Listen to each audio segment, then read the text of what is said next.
Hello. তো সকালবেলা ঘুম থেকে উঠে স্নান করে আমি কাজে বসে গেছি, কারণ কি প্রচুর পেন্ডিং কাজ আছে। আর যেহেতু আমি ছুটি নেবো ওই 15 থেকে 18 অবধি, ছুটিও দেবে না, বলবে পেন্ডিং কাজগুলো না কমপ্লিট করে ছুটি নেওয়াটাও ঠিক হবে না। আর এদিকে মা আমাকে একটা শাড়ি কিনতে বলেছিল পয়লা বৈশাখের জন্য, তো সেটা এসে গেছে।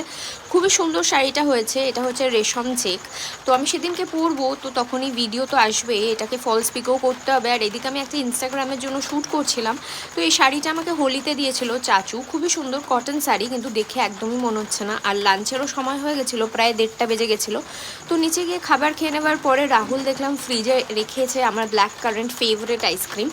তো ওটাই খাচ্ছিলাম। আর এদিকে রাহুল আমার ভিডিও করে নিয়েছে, বিকজ আমি খুব হ্যাপি হয়ে যাই যখন আমি ব্ল্যাক কারেন্ট খাই। আর এদিকে আমার একটু বেরোনোর ছিল বিকেলবেলাতে, তো নিচে এসে রেডি হয়ে দেখছি চাচু আর রাহুল কথা বলছে।